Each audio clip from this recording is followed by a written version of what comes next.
Hello, hello, and welcome to the Start Your Maker Business with Cricut. Very excited to have you guys here, and I hope that everyone's got some questions on the tips of their fingers. Feel free to use the Q&A to ask those questions. I will keep my eye on that, and we'll be able to answer those questions for you. The classes, again, I have it set up in 3 parts. So at the end of each part, I'll kind of pause and we can talk back over it and things like that. This is your opportunity to ask questions and understand how to get started with your business. It's not going to be all encompassing because every state is a little bit different. So it's more of a little bit of a broad overview of starting your business. Now, why don't we go ahead? I do have a presentation. So why don't I go ahead and start with that? And like I said, I will keep my eye on the Q&A so that as you ask questions, I can see those questions. And welcome from California.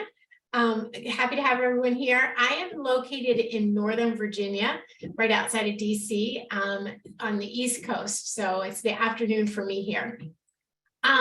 So let's talk about starting your business with your Cricut. And it doesn't matter if you're making your product is going to be made with your Cricut or you're using your Cricut to enhance your business. So some people use their Cricut machines for their business and others use it just to enhance their business. So we're kind of gonna go very broad, and then based on your questions, we can narrow it in a little bit. If you have a pen and paper handy, you might want to go ahead and grab that so you can have write down notes. All right, so the first part we're going to discuss is product selection, and then we'll talk about marketing and selling your product, and then we'll do a Q&A. No question is off the table. And I guess, before I jump into this presentation, let me tell you guys a little bit about myself. I am a serial entrepreneur. I've had 3 different businesses that I have started and sold along the way. And I'm currently supporting my family in different ways than having a business, but I do have the privilege of teaching classes. So teaching Cricut classes is my new business, if you will. So that's what I do, but I've had a retail store, brick and mortar retail store. I've had a manufacturing business as well as an online business, and I've helped others support and start their own businesses. So that's I just don't want you to think, oh, she just makes with her Cricut. I do have a business background in that. So feel free to ask me questions as they come to you as we get along. Okay, here we go. So the first part is setting up your business plan. And I know that is a hard word to hear, the business plan. And what exactly does that mean and what goes into a business plan? So sometimes you might find yourself sort of down the road of having a business and you haven't established your business plan. It is never too late to pump the brakes and put your head down and your mind and your ideas on paper with a business plan. A business plan will give your company and your business direction, and it will help you stay focused. So the first part of your business plan is your intention statement, which describes your company. So what is your company? What are you dreaming that your company will be? And how do you want your company to be perceived by others? So the first step is to write down your company description. And it could be 2 sentences, it could be 10 sentences, but just start writing that down. What is your company's description? And in that description, you will sort of start to hone in on the vibe of your company, how you want your company to sort of present itself to the world. That will be part of your company description, and it's also inclusive of your mission statement. So what do you want to accomplish with your company? Once you have your company description down, and again, it could just be 2 sentences, it could be 3 paragraphs. Then you want to identify what you want to, what you intend to sell. So what do you intend to sell? Basically, that means what is the problem you've identified in the market that you intend to solve? So here's for example, if you have, let's say you decide, I want to make tumblers.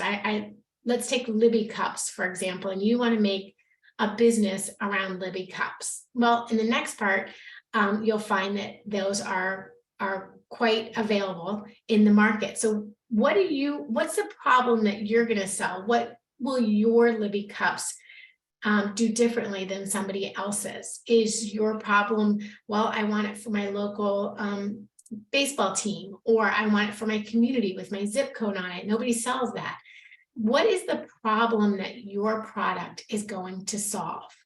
And then that's what you're going to intend to sell. So here you've identified a problem, and it could be a local problem within your community. It could be a much larger global problem. But what is it that's giving you that idea of like, oh, this, if only somebody made this? What is that item, and what does that item, what problem does that item solve?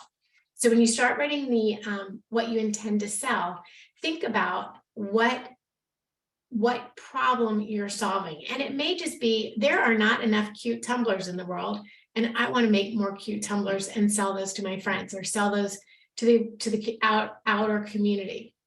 It could be as narrow as, there isn't a company selling tumblers for this specific niche. So think about what the problem is and where that problem is solved. And that's what you're going to write down as what you intend to sell.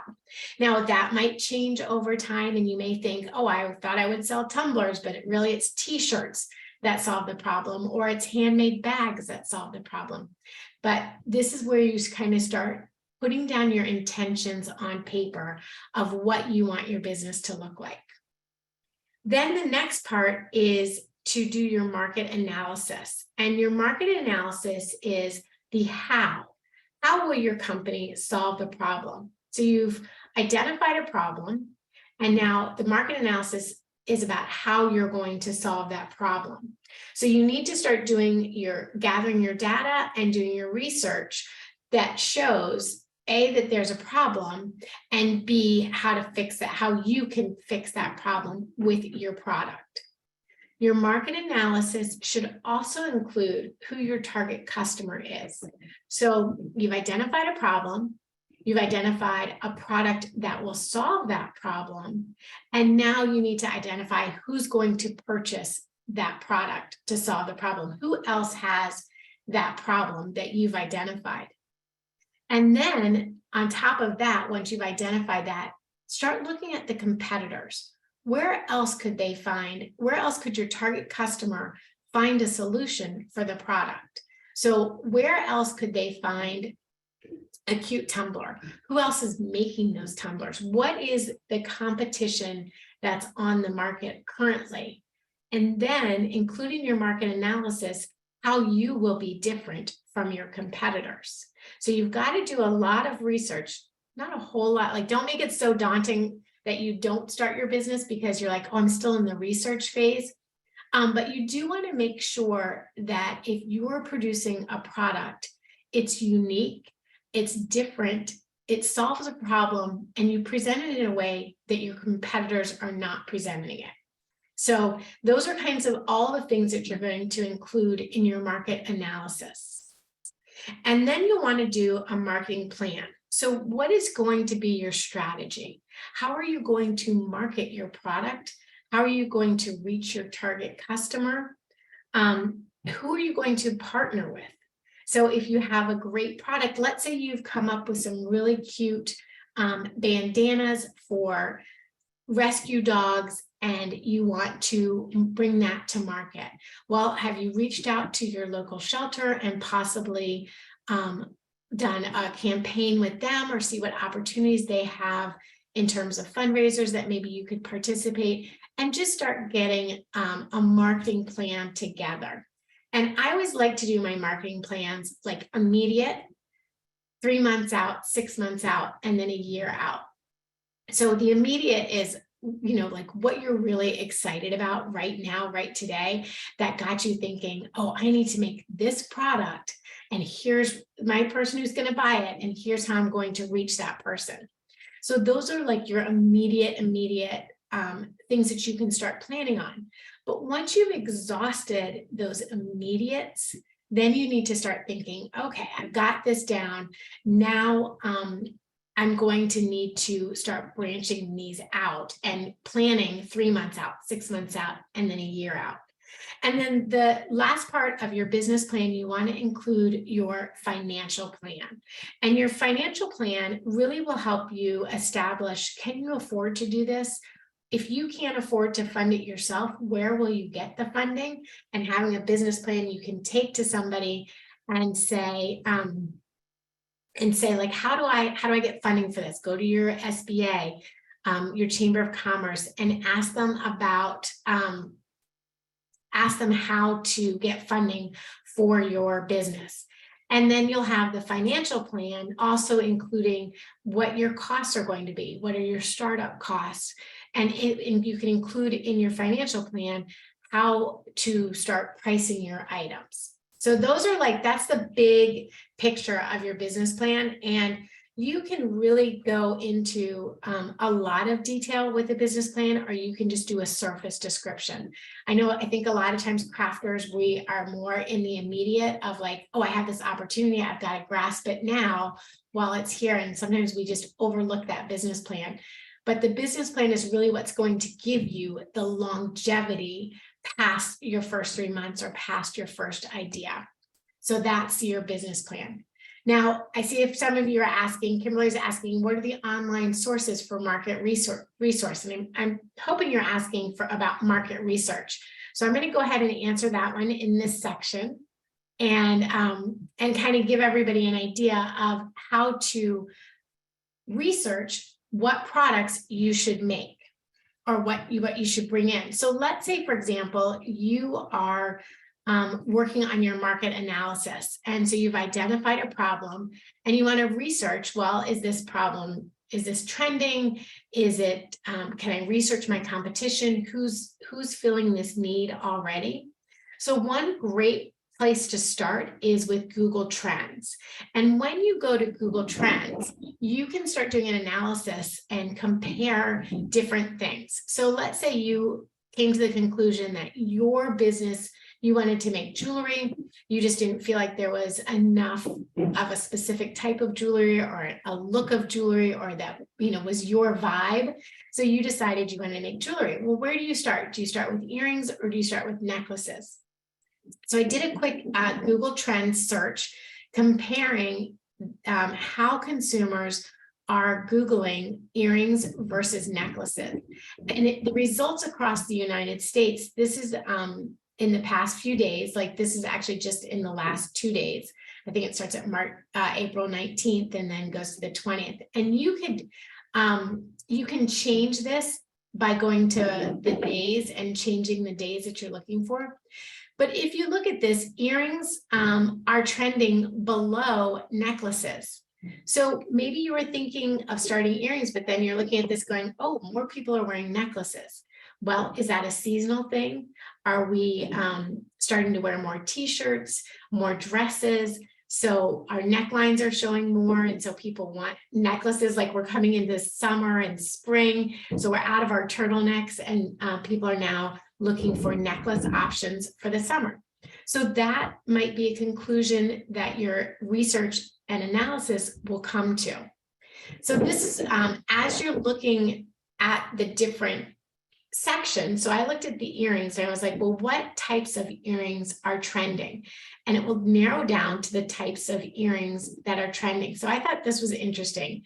The tiny diamond stud earrings, Louis Vuitton heart earrings, Tiffany hardware earrings, 90s earrings, and then Louis Vuitton earring hoops. And I was curious, I wasn't familiar with what Louis Vuitton heart earrings were. So I did a little search on that And this is what came up with the Louis Vuitton heart-shaped earring. So if earrings are trending and you want to do earrings, you can see what types of earrings are trending, and then you can make products that align with those trends. So for example, here was, I just did a quick search on Etsy to see who was possibly filling that niche of the Louis Vuitton-ish earrings. And that's, I found this image of these epoxy earrings, and I thought, oh, that's, somebody read that trend, or maybe they're starting the trend, and this is the earring that they're offering. Now, one great thing about this style of earring, or the style of product they're making, is that it is an evergreen design. So an evergreen product means that it's not specific to a season or a holiday or a limited time of year. So perhaps these earrings were, maybe the idea came to the creator to do these at Valentine's Day, but they're really an evergreen product that you could sell a little heart earring during an anniversary, Mother's Day, anytime throughout the year. A heart-shaped earring would be a trending item and would be relevant. Now, if you were doing something during the holidays, let's say the heart trend earrings were trending during the winter holidays, and you added a snowflake to it, you limit and narrow the amount of time you have to sell that earring. So think about those types of, as you're doing your market research, think about how you can take what's trending and make it an evergreen product that will last a little bit longer. So another place to get market trends is Etsy. And if you just do Etsy trending summer 2023, you'll find a whole report that Etsy has written up about what they anticipate to be trending by, and they look at their leading influencers and kind of get an idea of what they're doing and how their products are trending. So in preparation of this class, I think subconsciously I was keeping my eye out for some of these items. And somebody I follow on Instagram had this 90s vibe going on. And I was like, oh, I connected those dots between the Etsy trends and what they were doing. So Pigskin and Pigtails is, she's a Instagrammer who does screen printing, and she teaches screen printing classes and everything like that. So just this week, she had this 90s vibes screen print project on her Instagram story, on her reels. And I just thought, wow, that is so in tune with what is trending. Now, if she were to make this shirt and bring it to a market and sell it, it would have a limited time for sales, because maybe 90s vibes is trending right now, but 6 months from now, is that still trending? I don't know. So you just have to keep your eye on those trends as you're doing your market analysis and your business plan.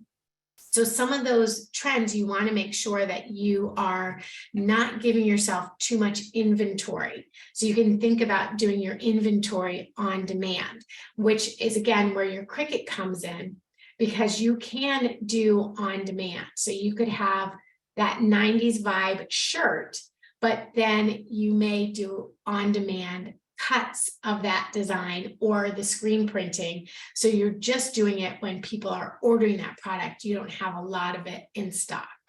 So I see a couple questions, and this is a good time to pause about writing that business plan and doing your market research and working on your financial plan. So if you have questions about that, feel free to drop those in there and we'll start answering those. So Shar is asking, who would you talk to at the SBA?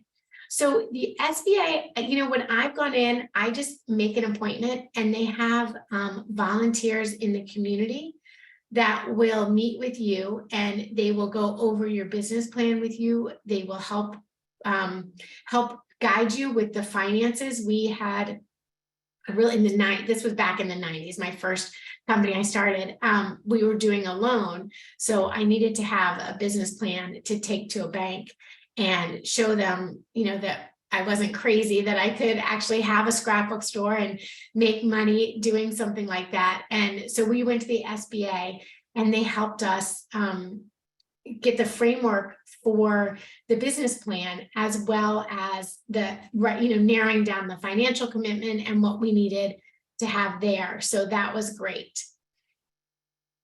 And Andrea, yes, we will talk throughout the whole class about using your Cricut machine to make different products to sell, but all of your market analysis, that's where you want to take that information as you're doing your research on what's trending.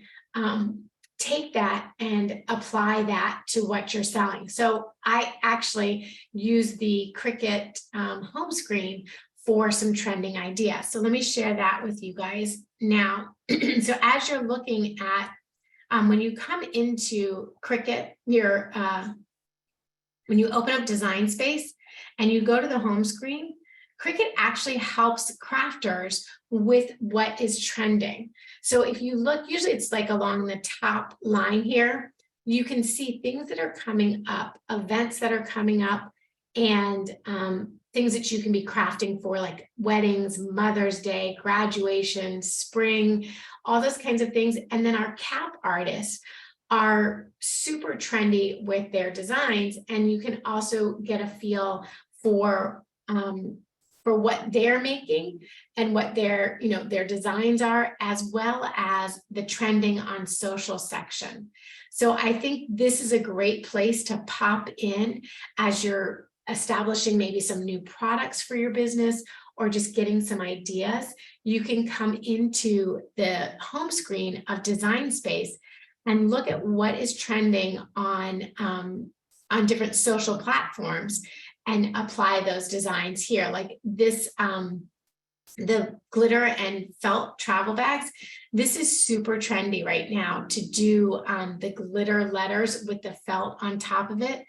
If you see this out in the wild, it may have the Chanel look, not Chanel look. I have Chanel in my head. I can't think of what it's called. That it's like a loopy kind of design. This mimics that design look, and you can change it for the colors and things like that. So checking out the Cricut home screen really will give you some ideas on what's trending and how to make those items. So this is a good question. What is the average amount we need to start up? So that's a great question, because it's a very unknown question. It depends on what you're selling. So what is the problem that you've identified that you want to fix? Is it that your local baseball teams don't have their names on the back of their shirts? So do you want to start a business applying the kids' names on the back of their shirts? If that's what you want to do, you need to have vinyl. You need to have a Cricut machine. I would suggest a heat press, an easy press, or the auto press, depending on how many you're doing. If you have to cut out, say, 50 names to do that, I would definitely look at one of the Explore 3 or the Maker 3, because you can cut that smart material without putting it on a mat. So you can get a lot more cuts in one run, and it'll go faster for you. And then if you're doing t-shirts, a lot of t-shirts, the auto press with the clamshell gives you really good, consistent pressing, as well as you can kind of walk away from it and it will automatically open. So it's, you don't have to worry about burning anything. And so that's how I would do that. How the Chamber of Commerce will help me in my financial plan. So the Chamber of Commerce is really more of a business, like you can go in and discuss local rents. You can meet with people who are in the community and that are paying rent currently where you live. If you're going to open up a brick and mortar store, they can help you with that. They can put you in touch with realtors that lease space if you're doing a brick and mortar store. If your plan is to do, maybe you're going to do shows, or maybe you're going to do online, then I'd steer you towards the SBA. But that your Chamber of Commerce is more for your local information than if you're doing like a brick and mortar type thing. We are going to get to pricing, so hang in there with me. How much money do you need to get started if you can't get a business loan? So Dan, that's again another good question, because if you have this idea and you're like, oh, I want to start this business, but I don't have the finances to do it. That's where I would say, look at your immediate, what you can do immediately. So during COVID, my daughter wanted to make masks. She was very environmentally conscious, and we were in the grocery lot and she saw a mask just kind of discarded in the parking lot, and she was, distressed her. And she's like, we all have to wear a mask, and I don't want to be throwing a mask away every time I have to do it. And I said, well, let's research how to make a mask, what you need to make it. And so she just started with fabric scraps I had here. And then she just posted on Facebook to reach out to a couple friends, and it snowballed into a business that she sold and shipped out over 15,000 cloth masks during COVID. And so she had to get a website and start a website so she could take orders. She sent orders to England. And then also she would deliver orders around the community. So you just kind of have to say, okay, if I can't get a loan, what can I make with what I have? And start small and then build on that momentum. So it may just be you have just a small niche of things that you can create, but know what your plan is. That's your immediate. And then know what your 3, 6, 9 goal is and what finances you need to get to that 9-month goal. So for a beginner, what kind of Cricut is recommended? So for a beginner, if you are a beginner and you're like, oh, I want it. So I guess it depends on what you're making, because it's sort of like, if you want to start a business making something, you need to be good at what you're making. So I was at a local fair this past summer, and somebody had a booth, and they probably spent a lot of money to be in the booth, and they were a beginner. And their booth had people walking in and out, but people were not purchasing. 3 booths down was another booth, and that person was an experienced crafter. They had a variety of styles, similar product. So they were both doing tumblers. The third door down had a much more professional look, and they were selling. Where the first person, maybe this was their first trade show and they're learning, and that's what we're all doing. As we're doing this, I'm sure the person 3 doors down next time will do something different, and they'll learn from that experience. So we have to keep learning from our experiences, and you have to start somewhere. If you're a beginner, depending on what you want to make, you could start with the Explore or the Explore 3. If you are making t-shirts, again, I would definitely go with the Explore 3 or the Maker 3, so you could do the smart material and not have to keep putting your iron-on material on a mat. It does make it go faster. But if you're a beginner and you're like, I'm just going to make 5 shirts for my neighbor, and that's where I'm going to start, use what you have and then grow from there. Can you give an example for mugs, please? I'm not quite sure what example you mean. So if you'll be a little bit more specific, that'd be great. Dawn, SBA stands for Small Business Association. So that is a great place to start. Most communities have an SBA.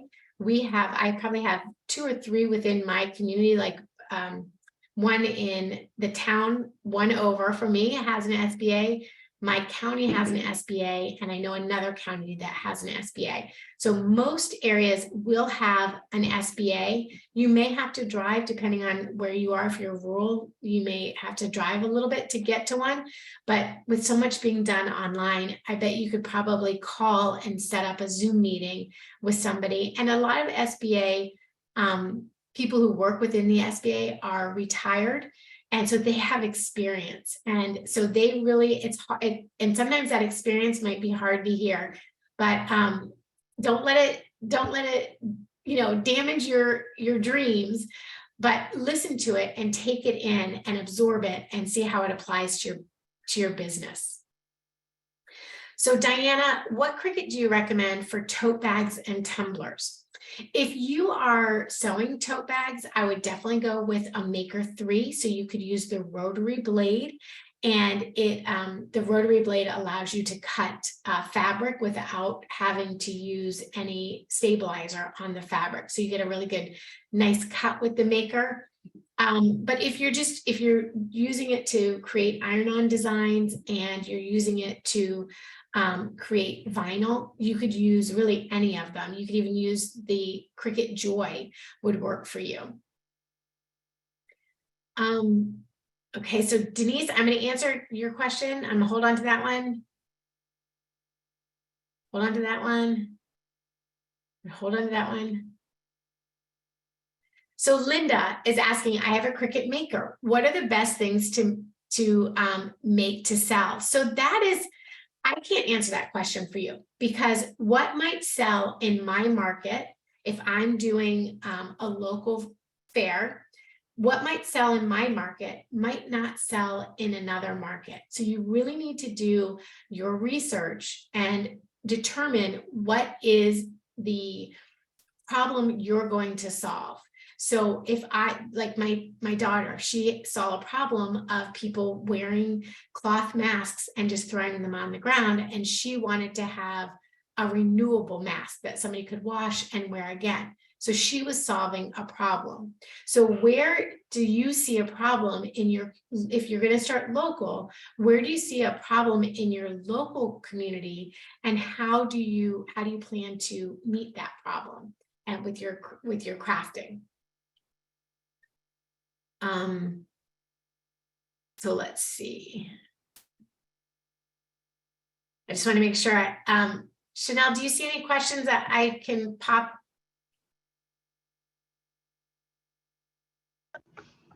Sorry, there's a lot of them.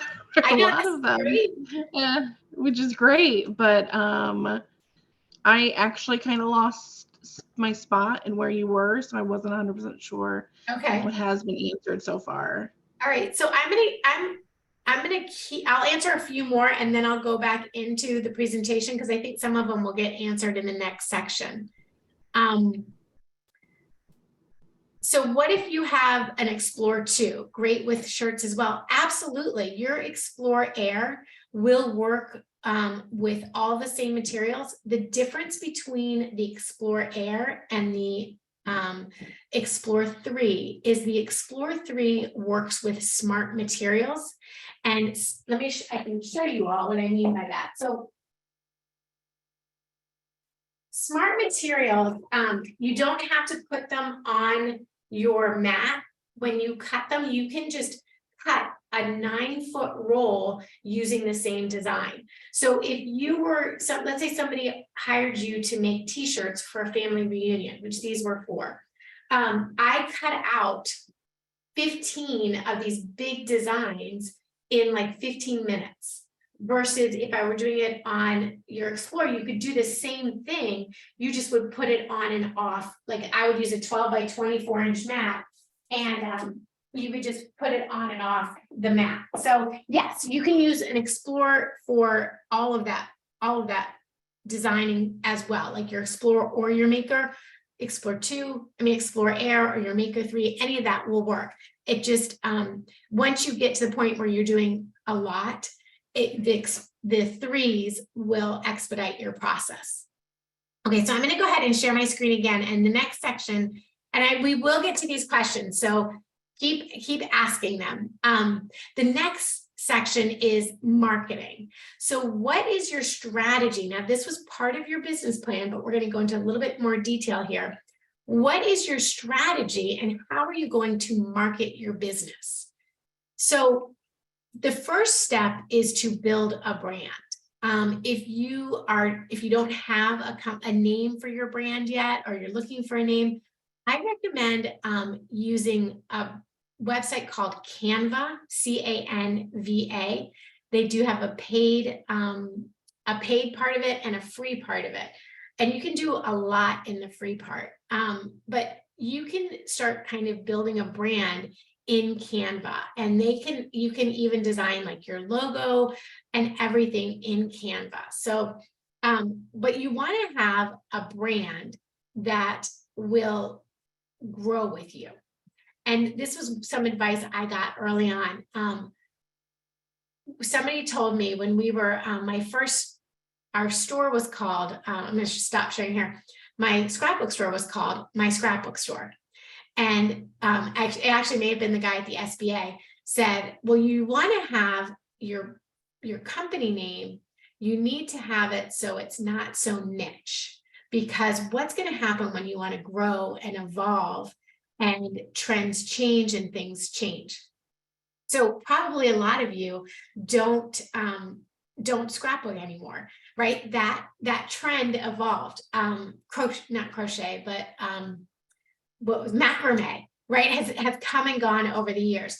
If you called your business the macrame store, the macrame lady, and then you evolved from macrame into a different business, like whatever the next trend would be, maybe you evolved into that punch rug. Well, you would be called the macrame lady, but now you're selling punch rugs. So when you're thinking about your brand, you can be niche, but also you can think beyond that. So we did call our store My Scrapbook Store, and we were going to expand and evolve into gifting and things like that. So we were going to have to try and figure out how to navigate that around that. But so when you're building your brand, you want to be thinking about, is it an evergreen brand or is it a niche brand? And if it's a niche brand, just understand, okay, when macrame goes away and now I'm doing punch rugs, I may have to switch my brand, and that's okay, because that's like you did it in the immediate and you weren't thinking 9 months down the line. So also when you're doing your marketing, identify your customer. Who is your customer and how are you going to reach that customer? Use your social media platforms. You do want to set up a social media platform for your business that is not your personal social media platform. And then also use word of mouth. So let your friends talk about your business and let your customers talk about your business.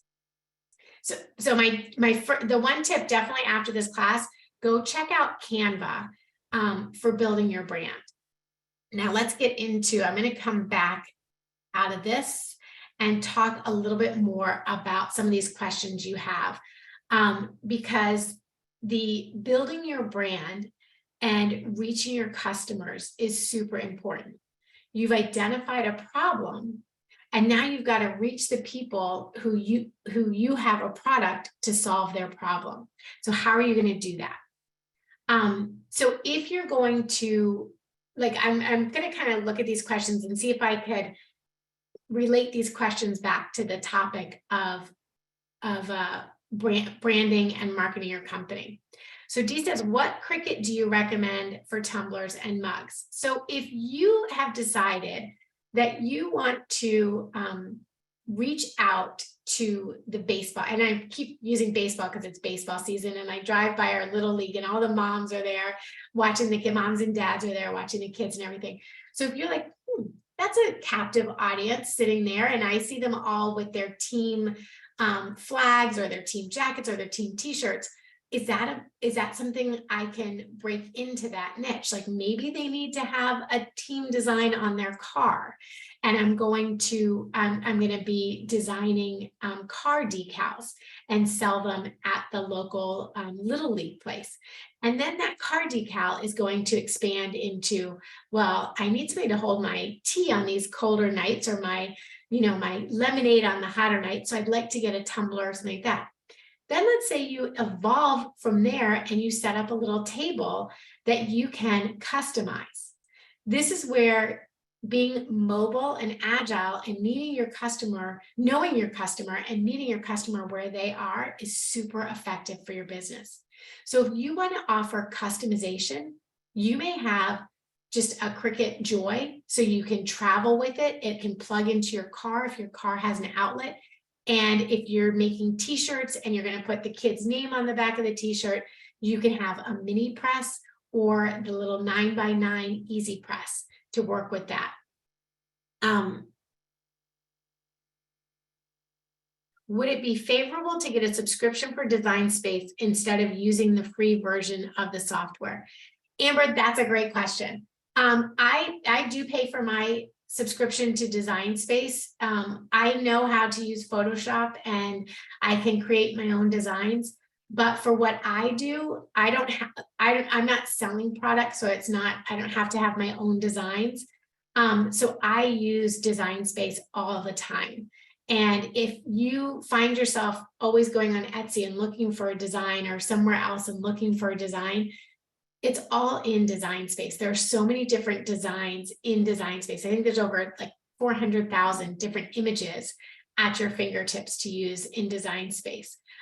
You can use Design Space to create. If you are creative and you know how to use something like Inkscape or Illustrator or Photoshop, you can design and upload your images into Design Space and then cut them and print them and use them in that nature. But I do find, for me personally, having my Design Space membership, it's a time saver. And I can just, instead of having to go 4 different places and keep looking, sometimes we kill ourselves by finding just the right thing and not just going with what's good enough. And by that, I mean, you may find a design that you like, but you're like, but I'd like this to be tilted this way, or I'd like it to be this. And you have to, I always have to ask myself this, does it really matter? Will the consumer who's purchasing the t-shirt with the baseball know if I thought the baseball would look better 1/4 of an inch bigger or 1/8 of an inch smaller? Chances are no. They're going to be like, that is the cutest shirt. I have to have that. Sell that to me now. So I mean, you know, if you're designing your own, you can definitely use a program outside of Design Space and upload your own custom images. And those are not shared. Even if you share an image you upload, did you know somebody else can't cut it? So if you designed an image in an alternate platform and uploaded it to Design Space and shared your design out, I can't see your shared design and go, oh, that is so cute. I want to cut that on my machine here. I can't access it and cut it. So just keep that in mind. So your designs are in there for yourself. So Angela, what is the easiest thing to do when you are a beginner? The easiest thing to do is not always the best thing to do. The best thing to do is to write your business plan, find that problem, and think about how you can solve the problem. Once you have that down, the solution is easy, and then you can roll with that. So there's no easy button to starting a business. It takes work. It takes a lot of time, a lot of hours, and a lot of just going out there and hustling. There is no, I don't want to be the one to tell you that, but there's really no easy button. Anybody who has started a business will tell you it takes a lot of work, and you're always going to be trying to stay ahead. So you're always going to be, you want to be ahead of your competition. So when you start out, you're going to be looking at what your competition is doing, and you're going to be trying to compete with that person or that company or that idea. And then once you get the hang of it, you're going to be, how do I stay ahead of the trends? How do I stay ahead of my competition? Because when somebody sees your success, they're going to say, oh, she's out at the baseball field selling t-shirts. Well, I'm going to make t-shirts with people's names on it and add the customization. Or I'm going to make a monogram. I'll put the monogram on the kid's baseball bag so that everyone knows whose bag is whose. Somebody's always going to be looking at what problem you're not solving and how they can solve that problem. So there is no easy button. I would say if you're trying to break into a business and start a business, the easiest thing is to do what you know. So if you know how to make t-shirts, great. Go find who's got a problem that your t-shirts can solve. And that's the easiest way to do it. If you know how to cut vinyl and make tumblers, do that. Go with the tumbler approach. If you, and then you'll learn and you'll grow from the tumblers. You'll say, well, people are asking me for those epoxy pens. I guess I need to figure that out next. And then your business will grow and evolve in that way. So you always want to be looking for where you can grow, but the easiest way to start is start with what you know. Don't start with what you want to know. Start with what you know and then grow from there. Some shirts have prints that are sewn with thread. What machine can you do that with? Isaac, you can do that with, that is called an embroidery machine, and you can use your Cricut to cut out patches or shapes and then embroider those onto garments or bags and things like that.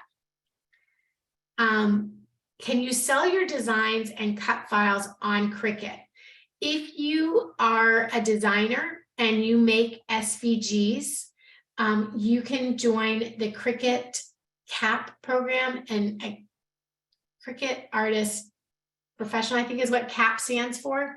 But if you do a Google search for CAP, Cricut Artist, there is a program, a process to go through, but you can sell your designs with Cricut. So that is definitely, if you are more of the artist and that's your business niche, you can definitely do that.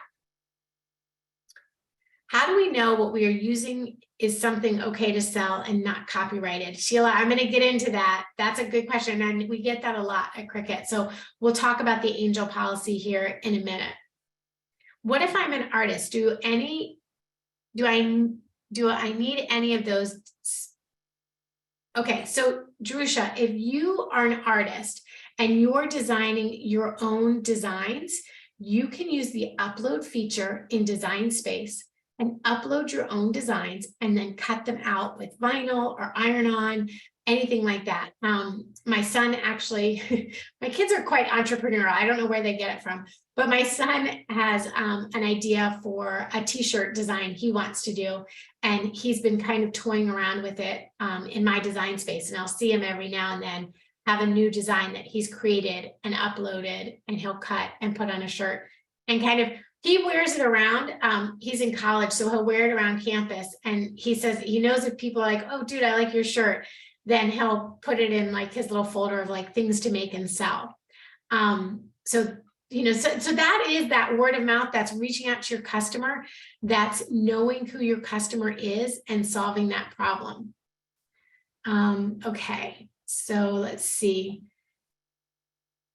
If I have more questions after the video, is there a way to email you or contact you to ask you more questions about this class? Absolutely. You can reach out to me on Instagram at kesley.365. So if you have questions after the class, you can reach out to me there, and I will be happy to answer questions after the class there too. Serena, can I upload from Canva to Design Space and cut those? Is there a risk? So Serena, again, we'll cover that when we talk about the angel policy. So I'm going to hold on to that question. What kind of Cricut would work best for leather products? That is a great question. I love cutting leather. I use my Maker 3 with the rotary blade. The rotary blade, it's like this little mini rotary blade, and it really cuts out detail. It's great for fabric. So if you are a quilter, if you make Barbie clothes or American Girl doll clothes, maybe that's your niche. You can cut out your patterns using your Cricut. What you can do is upload the pattern, and then send it over to your machine and cut it with the Maker 3. You can also use, and I haven't done this, but I understand you can use the engraving tool, not the engraving tool, the embossing tool or debossing tool, the debossing tool on leather. and deboss a design in leather. So that's great. I would definitely go for a Maker 3 if you're working with leather, and use the fabric blade. Okay, so lots of good questions. Can you get the same cloth effect from the Maker? I'm not quite sure what you're asking me there, Angie. If you wouldn't mind retyping that question for me with a little bit more detail. So yeah, my Instagram is kesley.365. We did 365 pictures one year when I started Instagram. So that was my Instagram handle, Kesley, KESLEY.365. All right, we have one more section of my presentation. Oh, go ahead, did you? I just want to say I added your Instagram handle into the chat for anybody who wants to just grab it from there. Oh, thank you. All right, so that's working on your marketing and then finding out your selling strategy and what works for you. So how do you reach your customers? You've identified who the customer is. You've identified the problem you're going to solve. Now the question is, how do you reach your customer? So one is to either host local events or go to local events, work with third-party markets, and that would be like an Etsy, or start your own website using Shopify or WordPress. You can also do wholesale.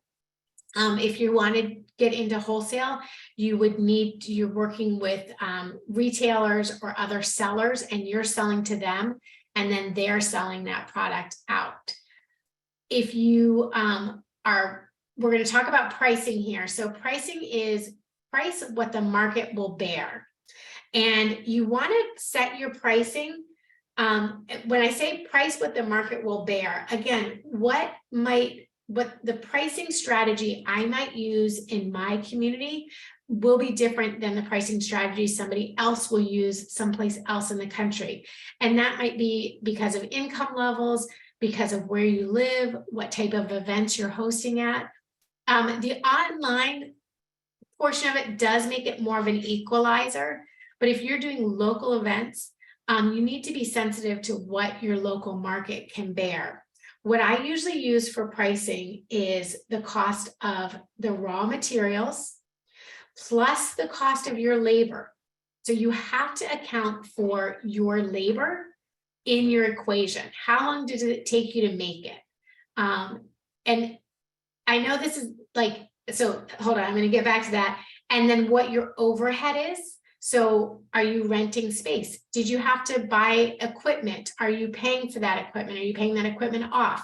What is your overhead cost for running your business? And then you mark that up 25%. So you take the cost of your goods, your labor cost, your overhead, let's say that all equals up to $6. Then you multiply that times 1.25. And that will give you a starting point for your pricing. And that 25% is your profit. So your profit is really, what do you need to stay in business? The pricing strategy, again, it's hard to say like, oh, a tumbler should be priced at $7.99. My market might bear a tumbler, a simple tumbler, at $15.99. If it's custom, $25.99. Some people in other parts of the country may go, oh, no. My market is $4.99 and $12.99. That's what my market will bear. So how do you know what the market will bear? You have to just go out and try. So your first show that you do, maybe you go to a local show, maybe you put it up on Facebook with your friend group and say, hey, I'm thinking about starting a business. I want to make tumblers for the local baseball team. What do you guys think would be a good price with your name on this tumbler? Here's a tumbler. If I added your name, how much would you pay for it? Would you want your name on it? Use your friends in your community as your springboard to kind of gauge, are you pricing your products in the right range? Will the market bear that price? And you find out if the market will bear that price when you go to a show and you sell out. So if you go to a show and you sell out, you might go, maybe I do, instead of 25% markup, I'm going to do a 30% markup or a 50% markup. And then the next show you go to, maybe you didn't sell as much, or maybe you didn't sell anything. And then you go, okay, I'm going to pull back a little bit on my marketing. You can also do promotions to see where your marketing is. So you don't want to go to a show and have a loss. You want to at least cover your cost of going. So you may decide, I'm going to do a promotion. I'll do them 2 for something, or buy one, get one free, and see where that gets you, if that's your sweet spot. But what you're trying to do with your pricing is find the sweet spot so you reach those target customers. If you overprice your product, your target customer won't buy it. If you underprice your product, it could look cheap. And then somebody might be like, well, I don't want to buy that. A $5 tumbler, that's kind of cheap. I don't know, how good a quality is it? So it's a whole challenge of the pricing. And the pricing is kind of a game, because how do you pay yourself? You have your profit, but you also have the time that you put into actually making that product, but not just making that product, becoming an expert at making that product. Sure, when you start off today, and if you're like, I'm going to make epoxy pens and I'm going to sell the heck out of epoxy pens, and that's my passion. I work at a bank and everyone steals everybody's pens, and I'm going to make pens that have everybody's name on it. And so nobody will steal anybody's pens anymore. That's the problem you're solving. You are going to spend time learning how to make that product, becoming efficient at making that product, selling that product, taking pictures of that product, having the space to take the pictures of the product, all those overhead items that go into actually producing that epoxy pen. And that's where your base price is going to be. And then you want to add a little profit in there for yourself. So that's where that 25% is. But don't discount your time for something by not including your time. You're like, oh, it's my hobby. I love to do this. I love making mugs. It's my jam. I just love making mugs. Here's a mug I made for $5. Well, you had to learn how to use the mug press. You had to figure out which size mug worked best for you, how to get the mug wrap just right, how to put the tape on it. You had to buy the tape, you had to buy the mug press, you had to buy the mug. All of that goes into how you price. And you're the expert. They are paying not just for the product they're getting, but for your expertise at making that product. So don't discount your work by having your price too low, but don't discount what a consumer is willing to pay. So it's like finding that spot right in the middle there of what you can do. Like my daughter, when she started her mask business, she was able to have she had a pretty good rate of price for her masks because nobody else was doing it. Nobody else was making cloth masks in our community at the time. And it was really hard to find the paper masks. So she was able to sell them at a premium. She made kid sizes. So that was something unique that set her apart from other people. It was really hard to find small masks. But once masks started to get saturated, people still liked her cloth masks, but they weren't as willing to buy as many. So she started doing promotions, buy 2, get 1 free, or 3 for 2, things like that, that helped her keep selling her item. So you also need to know what your competitors are doing. So when you go back to that business plan, what are your competitors making and what price are they selling them for? So somebody's asking, what is a reasonable price for a car decal? Well, do a Google search on car decals and see how much people are spending on how much they are selling car decals for. And you can do that through Etsy or Google, and just kind of see what the market is on your particular item. Now, if you found a way to create your item that's different than the market, you can bump up your pricing a little bit. And so just keep that in mind.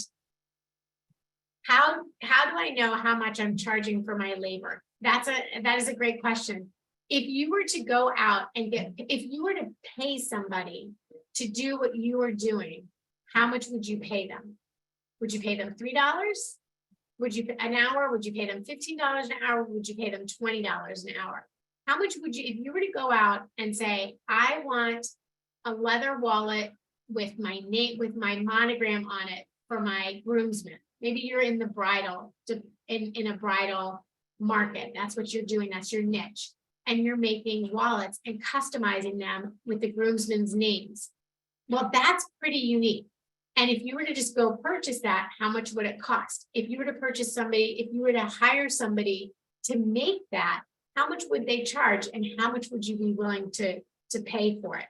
You can't discount your time. Otherwise, at the end of the day, when you look at your finances, it's not worth what you're bringing in to keep doing the business if you don't account for your costs. And I know it's so easy.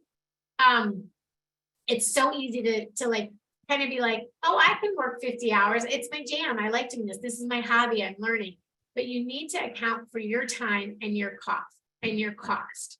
So do I account for the time I spent drawing my design? Yes and no. So if you are drawing, if you're creating like one of a kind items and it takes you, however long it takes you to make that item, you may have to lower your time or find a more efficient way to do it. But your time is valuable. And you do need to account for your time. Now, if you're making, let's say you're drawing a design and then you're going to make that into a car decal and you're going to manufacture that car decal 1,000 times. Well, how much of your time went into each of those decals? You don't really know up front because you could sell 1,000 of one design and only 50 of another design. So you have to even that out and figure out, okay, the drawing, how much of my time, how do I pay myself for my drawing of that product? Do you include care instructions with the item? And is there a place to find that? Absolutely, Sheila. I include, when I gift items, I include the care instructions. So if you're gifting somebody a tumbler that cannot go in the washer, in the dishwasher, you put permanent vinyl on it and it cannot go in the dishwasher, you need to let them know, hand wash this item. You can make a little tag that you can put in the tumbler, or you can make a little tag that you can attach to the tag of the shirt. You can also, and this brings me to another marketing idea. Use your Cricut and cut out your company logo and adhere that inside the t-shirt. So when somebody is like, I love this shirt, I want to buy more from this person, they know, oh, this came from Kesley.365. Let me Google her and remember where I found her so I can get the shirt again. We have a local coffee company that sells coffee beans, Black Nerd Coffee, and they have the best coffee beans. But I didn't know how, my husband threw away the packaging and I was like, oh, I don't remember, like I have to go look them up and everything. And so when I found them, I said, you know, what would be so cool is if I had a sticker I could put on the side of my coffee maker and I could scan a QR code and that would take me to your website. So when I use up my coffee, I can reach out to you and get your coffee. So that, like, little things like that are ways that you brand your company and create repeat sales with those companies. All right, I see lots of questions. So I'm going to finish up this last little bit of the presentation, Chanel, and then we can spend the last half hour just going through those questions. So the other, well, and I'll get to that. So don't forget that you are a boutique. Your pricing should reflect that. Do not feel like if you make custom t-shirts, you have to compete with a Target or a Walmart. What they sell a custom, like, well, they're not making custom t-shirts, but what they sell a graphic t-shirt for, you are a boutique. You're selling a unique item that somebody can't get somewhere else. And that's why people are coming to you. So don't be shy about your pricing. Don't feel, like you have to justify your pricing. Your pricing is your pricing. If you use a metric to get your pricing, and you're gonna have to tweak it a little bit to figure out, what the right pricing is. But once you get your pricing set, do not feel like you need to justify your pricing. If someone's like, oh, this shirt's so expensive. Well, yeah, did you learn how to use Design Space? And did you learn how to cut iron on vinyl? And did you learn how to weed it and then apply it and come up with the design? They didn't. So don't, I just want to advise you guys, like, never shy away from boutique pricing because you are a boutique. So the last little bit here is how to use your Cricut in your small business. So whether you're running your business around your Cricut machine or using your Cricut machines to enhance your business. So maybe you are an importer of products. So let's say maybe like this picture here, I pulled this out because perhaps you import cosmetic bags or tote bags or something like that.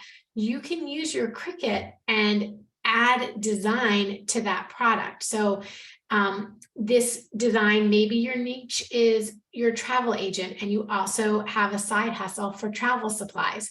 So here's a cosmetic bag, somebody who's going on a vacation that you've helped them book, they want to get your cosmetic bag to go with them, or you're a real estate agent and maybe you have like keychains you sell and that might be your niche.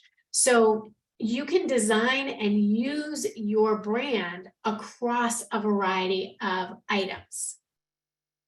The on-demand customization is such a hot thing to do because you can't really get that on-demand customization without having to mail order it or have it sent to you.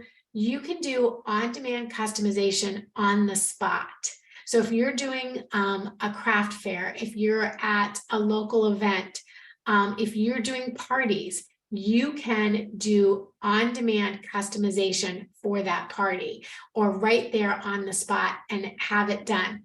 The on-demand customization is great also because you don't have to have a huge inventory of material. You'll have a big inventory of t-shirts or tumblers or mugs, but they'll be blank. And then you can add the customization onto that and you can do it on the spot. If you are using your Cricut machine for complementary projects, so maybe you make cakes or cupcakes, or you do bakery items, use your Cricut machine to take your brand, your company of cake baking to the next level and offer a cake topper, or these little cupcake designs are super cute. And it's just a way to take your design and go the next level. It's also a great way to pair up. Who are you going to partner with, right? That was one of the questions in the marketing strategy. Who are you going to partner with? If you are the bomb at making cake toppers, you want to communicate and partner with every at-home cake baker you can meet and say, I can make cake toppers for your customers. I can make customized cake toppers for your customer. And that maybe is your niche. Or if you're a party planner, you might have that as something you do. If you run an organization business, use your Cricut not only to market your business, but to help when you're doing organization for people. You could partner, again, that partnering up with somebody. This is where you find who are the organizers in your community and how do I partner with them to help their business and help my business. Also using your Cricut to package up your materials, use like these cute little boxes and you can make labels that have your company information on it, your logo, your brand, and how to reach out to you. The display is everything. So if you're doing a trade show or not trade show, but if you're doing a local show or something like that, you want to have branding and packaging that goes with your brand. So one of the things I pulled up in my Cricut that I do for little hair bows is I use these display holders, and you can cut these on your machine. So maybe you're not using your Cricut to make your earrings, maybe you are, maybe you're using leather and you're cutting out earrings with your Cricut. You can use your Cricut to do your marketing. So you can create these little display holders and then add your brand on that. And that's, I have at the end, if we have time, I will show you all how to go into Design Space and do that. But I want to make sure that I get these questions answered for you guys. So I said I was going to talk about the angel policy. If you go on Design Space, not Design Space, if you go to Cricut's website, you can pull up their angel policy. What the angel policy states, you can use Cricut designs, not third-party designs. So our CAP artists, they are our contributing artists. They are third-party, as well as like Disney and things like that. So if you come into Design Space and let's say you want to do something with school, like 100 days of school or last day of school or something like that, when you come into the images, if you click on like view all images, and then down at the bottom left, you want to choose Cricut, and you use the Cricut designs. When you use the Cricut designs, you can use those designs in items you resell. And I think it's like up to 10,000 items you can make and sell. And it's incorporating that design into a finished project. So you can't make a sticker and sell the sticker using a Cricut design, but you can make a t-shirt using a Cricut design and sell the t-shirt. It's selling the finished project. Is covered in the angel policy, and it's artwork that is designed, that is by Cricut. So just keep that in mind. And again, you can upload your own artwork in Design Space and use your own designs. If you purchase something online, make sure that you have the permissions to use that in a finished project, like check their angel policy. Cricut's got a very good angel policy that really lets you use a lot of the designs in finished products. So it's pretty good. Check with Canva. Somebody was asking about Canva, like if I use a design in Canva, can I bring that and upload that into Design Space and cut it? Check on that with Canva's policy. I'm not 100% sure on their policy, but do check out their angel policy. And then fonts is another tricky area. Fonts are copyrighted, so you want to make sure that if you are using a specific font, that you have the copyright use of it, or you just use more generic copyright free fonts that you can use. So just keep that in mind. It's really hard because I see artists and crafters taking a chance, and I'm sure everybody in this class sees it.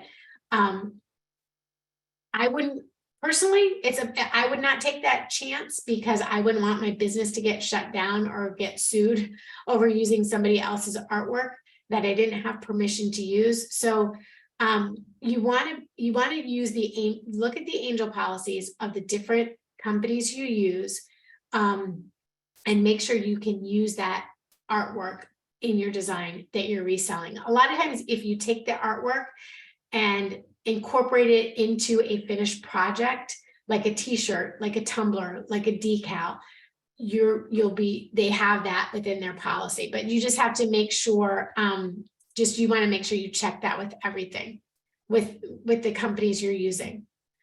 So Angie, you mentioned using the Maker 3, but I've cut cloth and leather with my Maker. Absolutely, your Maker will use the rotary blade, and you can cut cloth and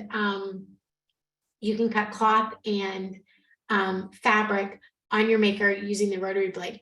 You can cut some cloth and like felt using your Explore. So you just would use, I use Cricut's felt if I'm working on my Explore, or if I'm on my Maker, I use my rotary blade.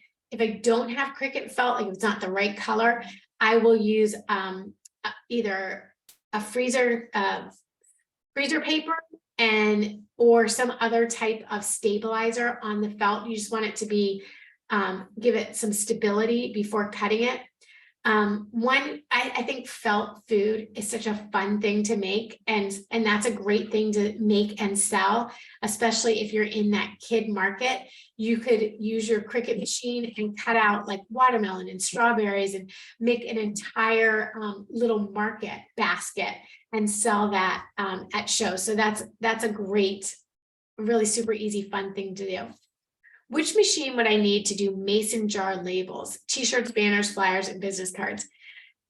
So to make mason jar labels, you can do that on any of the three machines. It just depends on if you're using vinyl, like a permanent vinyl, or if you're just doing it on some of that new paper where you can, there's dissolvable, Cricut has dissolvable paper and paper labels that you can use Cricut pens to write on. If you are going to go bigger than 5 inches wide, I would go with the Explorer or the Maker. If you're starting a business, I would definitely go with the Explorer or the Maker. If your business is a mobile business, like you're going to go someplace and you're going to be customizing, then I would consider the Cricut Joy because it's so small and compact. But if you're really serious about starting a business, I would definitely go with the I'd probably go with the Maker 3, to be honest with you, because it has all the different tools that you can expand with. So if I don't have a Cricut machine and I'm starting a business and I'm like, I want to make t-shirts, I would go for the Maker 3. And then because you can expand from there. So Julie, Cricut, you can use the Cricut to make iron-on products, to use the vinyl. Michael's offers a lot. We do a lot of different classes, specifically how to make t-shirts, how to do different vinyls. Like we just had a class on Monday about making a bride proposal box, which I have aside. I can grab and show you guys that one. But if you go on the Michael's YouTube channel, you'll see a lot of different classes. We've taught that we'll teach you how to make an iron-on shirt with your Cricut Maker. Can you talk about designs you find online or in Design Space products you sell? What are the copyright rules? Susan, there is no magic wand. Everybody has a different copyright rule. Canvas will be different than Design Space, will be different than Etsy if you buy something off of Etsy from an artist. So everyone has a different copyright rule. A lot of times you can find designs that don't require a copyright that you can use, and they don't require a copyright. So you just want to look at the different images you're using and know what the copyrights are before, especially if you're going to, batch make and then take it to a show and sell it. You definitely want to make sure you know where you would go. So where do you get your blanks? So when you start your business, you definitely want to consider getting a wholesale license. What a wholesale license does is it allows you, and I may be using the wrong term there, but it allows you to purchase products at a wholesale pricing. So if you're going to start a t-shirt business, you want to be purchasing your t-shirts wholesale with your wholesale tax license. And I'm using the wrong words. My mind is blanking on what the right word is. It'll come to me. But basically it allows you to purchase items without paying taxes, and usually at a discounted rate from the manufacturer. So from the manufacturer without paying taxes on it, but then you are responsible for collecting the taxes when you sell your finished product. So if you are buying t-shirts from wholesale using your tax ID, that's what's called a tax ID, when you sell that product, you have to charge tax. So if you are at a local market and you're selling your shirts, you want to have taxes because you're going to have to report, I made this much money, here's how much tax I collected, and I sent those taxes in and I've collected all those taxes. Would using Cricut pens more efficient to make instructions? It just depends on how much instruction you're going to put on something. If I'm if I'm selling like 50 tumblers or 50 mugs and I need to put instructions with each of those mugs, I'd probably print out the instructions, but then cut them in a cute, fancy way, so that they are, so that they're not just, I don't want somebody to throw them away. Maybell, I love this question. How long does it take to master Cricut? What is the best Cricut for beginners? So you can master Cricut pretty quickly. You do need to master the Design Space software. Cricut offers classes there. If you buy Cricut 3 or Maker 3, there is a whole learning plan that goes along with your machine, and you can follow along that plan and learn step by step how to work with different materials and what to make. If you are open to, like, if you want to learn and you're like, this is what I want to do, this is my dream, I want to make tumblers for schnauzers, and that's what you want to do, you are going to learn Design Space, and you're going to master the mug press, and you're going to master infusible ink, and you are going to be fantastic at selling schnauzer mugs. It does take time, and it takes patience, and sometimes it takes pushing away from it and going, I know it should be able to do this, but I don't know how to make it do this. And reaching out and asking questions. Are Cricut pens an easier way to speed up on-demand needs? I guess it just depends on what your on-demand is, what you're making. I use Cricut pens a lot for labels and things like that, but I guess it just depends on what you're making. Do you recommend to focus on just one product at first, or can you do different things when you're starting? So that's a great question. It depends. Not a great answer. It depends. So if you are interested in making vinyl decals for cars, if you just have one vinyl decal for a car, or like one design, it's going to be a little hard to get your traction and get your feet under you and go like, well, what works, what doesn't work? Is this the right price or not the right price? Because somebody might not buy your decal, not because they don't want a decal, but maybe they're not into schnauzers and your decal has schnauzers all over it. And so they're like, well, that's not really what I want. Or maybe you, you are making t-shirts and you've made local t-shirts, but you go to the next town over to sell your products and they're not interested in buying your local t-shirts. So it's having a balance. I would say master one thing, then build out from there. So if you want to make something for your local community, I know one time I bought a mug that had our zip code on it. I thought that was so cute. It was a mug that had our zip code on it. That is a very unique niche item. But would I bought a t-shirt, maybe a tote bag, maybe cards, maybe. So if you are going to do something local, you can branch out and offer a couple different things within that niche. But again, if you're a master at iron-ons and doing iron-on items, do t-shirts and tote bags, and then master mugs and add mugs to your offering. Is it okay to use anything with a commercial license to sell? If you own the commercial license, if you've paid for the commercial license, then yes, you can use it. Like Cricut has an angel policy that allows you to use their designs in items you sell, but not every company does that. So definitely want to know what the copyright policy is on the images you're using. Where do you go to design your own files rather than using Cricut Design Space? Kaylin, that's a good question. I use Photoshop or Illustrator, because to upload them to Design Space, they need to be in an SVG. So sometimes I'll design it in Illustrator and then import it into, I'll design it in Photoshop, import it into Illustrator so that I can convert it to an SVG file. There's lots of programs that you can use. Inkscape is one. I think that's a free program. There's people, I see people on their iPads designing with programs all the time. So there's a lot of different things, but it's a software program you have to master and understand how to use it. So that always helps. When I refer to shows to sell your products, do you mean like farmers markets? Yeah, farmers markets, Lauren, are a great place to sell your local community craft fairs. They, usually churches will have a craft fair, schools will have craft fairs.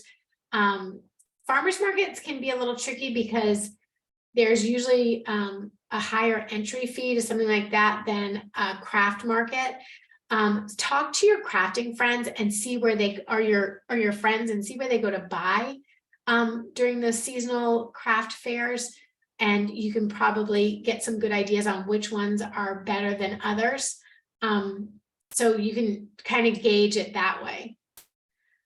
How often do you need to replace your blades? It depends on what you're cutting and how often you're cutting. If you're cutting a lot, you'll need to replace your blades a lot. If you're not cutting that much, then, obviously you wouldn't need to replace your blades that much. I say I don't replace my blades more than every 6 months.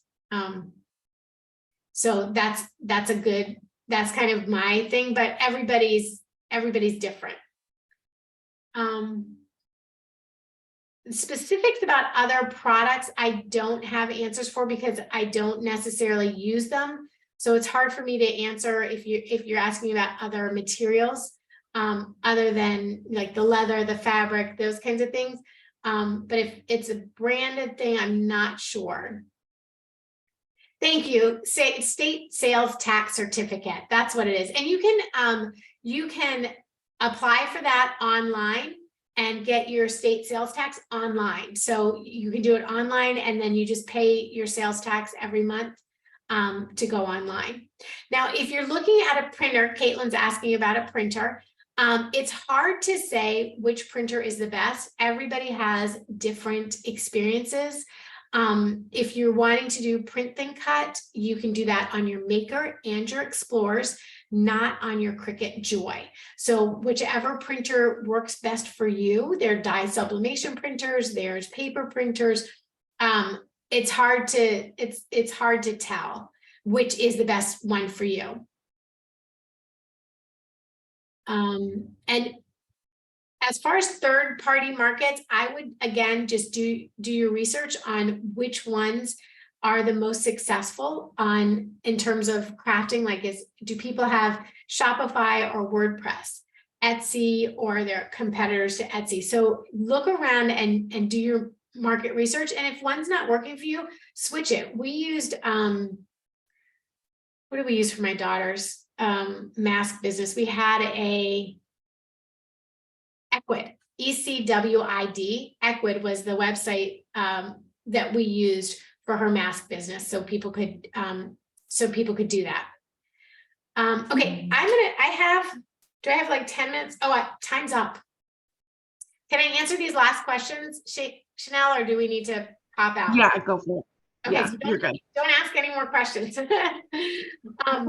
So Isaac, is there some special shirts we have to use for the Cricut machine? No, you can use any shirt. Like if you're using infusible ink, you do need to use a shirt that is infusible ink compatible. But you can use a cotton shirt. If you're using iron-on vinyl, a polyester shirt, you can use any type of shirt that you want. I use all kinds of shirts. I use I'll put vinyl iron-on my husband's work shirt sometimes. Like I'll put his little monogram on his pocket, or I put like a little message on his cuff one time. Was not a fan of that, but if I do a home-based business, do I need a license? I would check with your local municipalities. If you're in an HOA, some HOAs may have issues with that. But I think now with the way everything, I work from home, so I have an at-home business. I don't think you need to have a special license for it. If you want to use your space and count it in your taxes, definitely talk to your accountant about that, because I know that there's some rules that changed on that.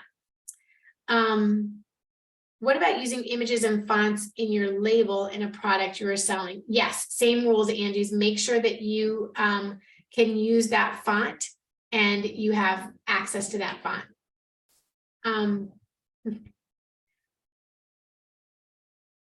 So would Love a part 2 of this class. So much great information. You guys, feel free to reach out to me at kesley.365. If I don't have an answer for you, I'll try and point you in the right direction to find an answer. I'm happy to do that. I want to start a mug and tumbler business. What are great add-ons? So to your mug and tumbler business, I would think about, this is what I would do. So totally off topic. If somebody does this out there, I want to know about it. If I were to create a mug or tumbler business right now today, I would create it with summer drinks. So I would have like summer beverages and maybe alcoholic summer beverages if you like that. And you could do the like a little wine glass or a special glass, not just like a regular wine glass, because anybody can get that, but I would do like a fancy glass and put somebody's name on it, or like a really cool like saying that gets them happy to be using that glass, and then pair that with a little tag that has a drink recipe, and maybe like, I guess if you're doing, you can't really do alcohol if you're selling it at a show, but you could say like, add, you know, an ounce of Malibu, and here's a can of pineapple juice and a lemon. And that's like a little cute gift, because not only does that, if I had a glass like that, like I love using fancy glasses, and I love giving fancy glasses. So like that would be my passion. Like, does anybody do that? That'd be a great hostess gift. Like a little fancy glass with the hostess's name, or like a little cute saying about you're awesome, you're wonderful, whatever it is. But those would be some of my add-ons to the tumbler and mug class. You also, if you're doing tumblers and let's say you're going to gear it towards somebody who's a runner. Let's say that's your, like, I want to have that niche market of runners, then you might do t-shirts that have like funny sayings on the back. Like if you can read this, I'm not last. And you know, they have a tumbler while they're training, that they can do that. So that would be kind of fun. The Explore Air and the between the Explore Air and the 3, really the only difference is using that smart material. So the smart material, again, it comes, you can get as long as a 9-foot roll. So you can cut out all your vinyl, all your t-shirt sayings in one cut. And it really goes so much faster than having to put it on and off a mat. So if you're doing something like that, then I would go with the 3. But if you're just doing small little one-off things to get started and you haven't Explore Air or Maker, don't feel like you need to upgrade. Use what you have until your financial like 3, 6, 9-month plan is in place, and then you can go with that. So really the main difference between the 3s and like the Air or the Maker is that smart material, using the smart material, which it does cut faster and you don't have to use your mat, so you go faster. The difference between the Maker and the Explore, the Maker has more adaptive tools that you can use than the Explore has. So the Maker has the rotary blade for fabric. And that's why initially I got the Maker, because I sew. So I was like, oh, that's really cool, I want to do that. So I got the Maker for that. But it also has like a debossing tool. It has an engraving tool. So you have a lot of other tools, a perforating tool. So if you make cards as your business, you might want to go with the Maker 3 for all those different tools. Do you have to pay to register the name? I decided for my company. If you want a domain name, you do need to pay for your domain name. And usually you can do that through like if you're using WordPress or Shopify or Ecwid, you can do that through there. And then you want to make sure that you become a master of what it is you're selling. So I'm seeing questions like, do I use permanent vinyl or temporary vinyl? If you are selling tumblers, be a master at the materials you use on your tumblers. You want to know the difference between permanent vinyl and reusable vinyl, removable vinyl, and that kind of thing. And we do go over that in other classes. So I answered that one. Not sure I understand that one. Okay, we're getting there, guys. Which is the best Cricut machine to get if I wanted to make a shadow flower box? I was thinking of purchasing the Cricut Maker 3. If you're making paper flowers, you could do that on the Explorer or the Maker 3. If you want to go beyond paper flowers, then the Explorer does offer the extra, the Maker offers the extra tools. But if you're just like, hey, I'm going to do paper flowers, you're fine with the Explorer. Okay, I answered the printer one. What machine and products would you suggest for making basic and outdoor home decor? Great question. Again, know your products. So if you're making outdoor decor, you want to use permanent vinyl, and you can use the Joy, the Explorer, or the Maker to do that. So that's fine. You can do that. I saw a Cricut book in the Michaels store where I am working. Oh, do you have other propositions for us? Not sure I understand that question. If you want, and we don't have time to re-ask it, sorry. So yes, you can use Cricut materials to make your projects, your finished project, and sell that project. Absolutely. You can use that Cricut materials to make it and go with it. Lots of questions about the difference. We do have, I think on the Cricut YouTube, I have a video about like choosing the right machine for you. So that does give you a good definition of it. And I think Chanel has been super generous with time. I so appreciate it. I love this question. One more. How many Cricut machines do you need to run a thriving business? I think it depends, Dan, on what your business is. If you are going to be manufacturing stickers, you might want to have 4 or 5 machines going at one time, which you can do from one desktop. You can have 4 or 5 different ones going. It just depends on what you're making and how frequently you're making. So I think I